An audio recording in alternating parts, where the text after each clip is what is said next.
पड़ोसी मुल्क के अंदर एक चरसी था, चर्स पिया करता था, नशे की चीज। एक नौजवान से कहा, भाई चर्स पीने के पैसे दे दो।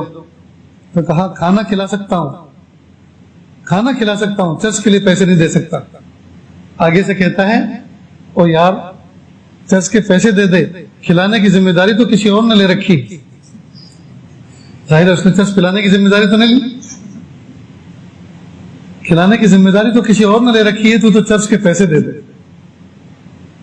तो उसने इस अंदाज से कहा कि मैं हक्का बक्का रह गया और देने पे मजबूर हो गया। मैंने कुछ पैसे उसको दे दिए। जब दे दिए तो वो तेज तेज कदमों से चलने लगा। ये भी पीछे पीछे चला कि देखूं ये जाता कहां है और करता क्या है। ये चल ही रहा था, रास्ते में कोई फंक्शन हॉल था, शादी खाना था, दो हिस्सों में बना हुआ था। एक में कुछ औरतें बैठी थी और दूसरे में मर्द हजरात थे, खुशियों का माहौल था। और खाना मर्दों वाले हिस्से से सर्व किया जा रहा था औरतों वाले हिस्से की तरफ। तो एक नौजवान ट्रे के अंदर बिरयानी लेकर वो रास्ता क्रॉस करके औरतों के हिस्से में जा रहा था कि रास्ते के किनारे ठोकर खाया और वही बिरयानी गिर गई। और उसने अपने पाजामा पैंट को झाड़ा, साफ किया और वो ट्रे भी वहीं झाड़ दी और वापस दोबारा लेने के लिए गया। ये चर्सी वहीं बैठा और फौरन खाना शुरू किया, गरम गरम बिरयानी ढेर सारा पड़ा हुआ था, ऊपर क्यों खानी शुरू की।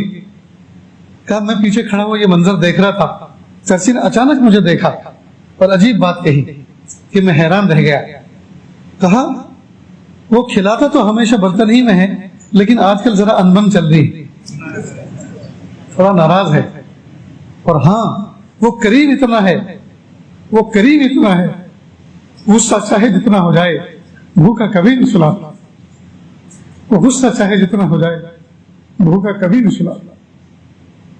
वाकई दोस्तों, हम तहज्जुद के वक्त, फजर के वक्त भूखे उठते तो हैं, भूख लगी हुई होती है, लेकिन भूखा कभी सोते नहीं, हमेशा खा के सोते।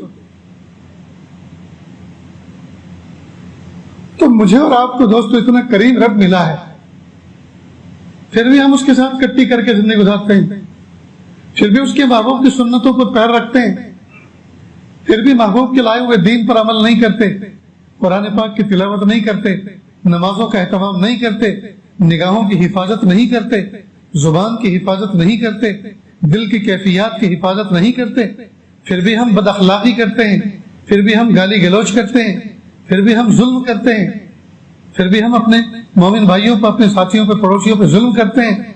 बताइए, इतने कील कांटों के साथ हम कामयाब जिंदगी क्यों कर गुजार सकते हैं? हम कामयाब जिंदगी क्यों कर गुजार सकते हैं?